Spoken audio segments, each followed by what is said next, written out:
कहा जाता है कि किसी इलाके में भयंकर सूखा पड़ गया।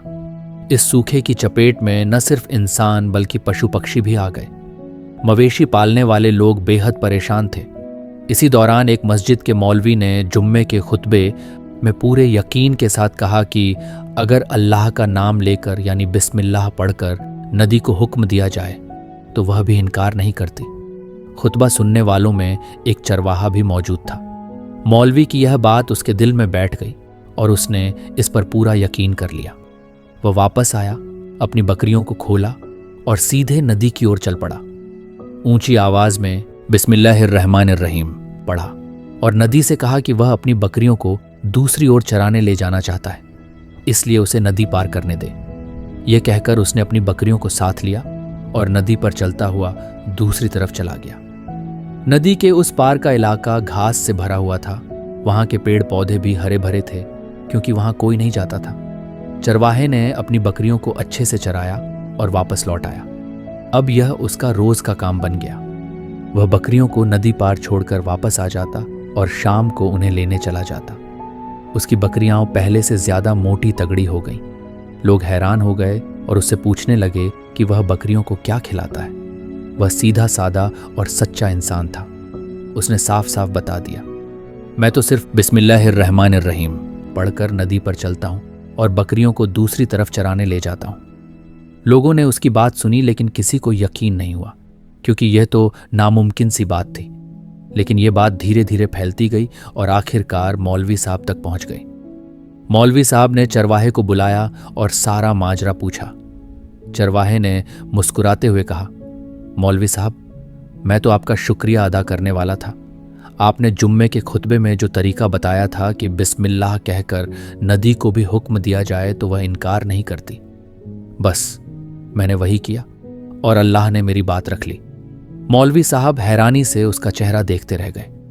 उन्होंने कहा, भाई, हम तो हर जुम्मे को ऐसी बातें सिर्फ लोगों का ईमान मजबूत करने के लिए कहते हैं, लेकिन चरवाहा अपनी बात पर अटल था। आखिरकार मौलवी साहब ने तय किया कि वह खुद इस बात को आजमाएंगे। अगली सुबह पूरे गांव की भीड़ नदी के किनारे इकट्ठा हो गई। मौलवी साहब ने एक दो बार सोचा कि मना कर दें, कहीं डूब न जाए, लेकिन जो लोग उन्हें कंधे पर उठाकर लाए थे वे जोश में नारे लगा रहे थे। आखिरकार मौलवी साहब ने डर दूर करने के लिए एक रस्सी मंगवाई। उसे पहले एक पेड़ से बांधा और फिर अपनी कमर से। फिर डरते डरते धीरे से बिस्मिल्लाह पढ़ा और नदी पर चलने लगे। लेकिन जैसे ही पहला कदम रखा वह पानी में गिर पड़े। मौलवी साहब पानी में डूबने लगे और बहने लगे। लोगों ने किसी तरह उन्हें बाहर निकाला। मौलवी साहब की इस हालत को देखकर चरवाहा परेशान हो गया। वह सोचने लगा कि मौलवी साहब की बिस्मिल्लाह को क्या हो गया, क्योंकि यह तो उसका रोज का काम था।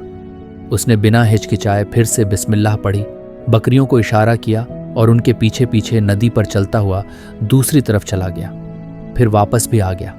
अब लोग उसे वली अल्लाह, अल्लाह का प्रिय व्यक्ति समझने लगे और उसके सम्मान में नारे लगाने लगे। लेकिन वह सबसे बेपरवाह एक सीधा सादा इंसान था। वह मौलवी साहब के पास आया और कहा, मौलवी साहब, मैं आपकी बिस्मिल्लाह की ताकत को लेकर परेशान था, लेकिन नदी पार करते हुए मुझे आपकी बिस्मिल्लाह की बीमारी का पता चल गया। उसने पेड़ से बंधी रस्सी की ओर इशारा किया और कहा, मौलवी साहब, यही है आपकी बिस्मिल्लाह की बीमारी। आपकी बिस्मिल्लाह की ताकत को इस रस्सी ने खा लिया। आपने अल्लाह और बिस्मिल्लाह पर कम और इस रस्सी पर ज्यादा भरोसा किया, इसलिए अल्लाह ने भी आपको रस्सी के हवाले कर दिया। फिर उसने कहा, मौलवी साहब, आप भी अजीब हैं। मैंने आपकी बात सुनी और उस पर यकीन किया और अल्लाह ने मेरे यकीन की लाज रख ली। लेकिन आपने अल्लाह का कलाम सुना लेकिन खुद यकीन नहीं किया, इसलिए अल्लाह ने आपको रुसवा कर दिया।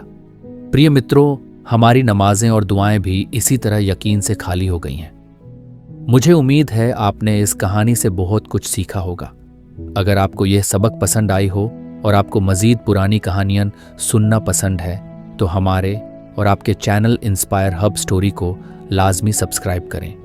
वीडियो को लाइक करें और अपने दोस्तों के साथ ज़रूर शेयर करें। इस वाक़या के बारे में अपनी कीमती राय कमेंट्स में ज़रूर लिखें। आपकी राय हमारे लिए बहुत अहम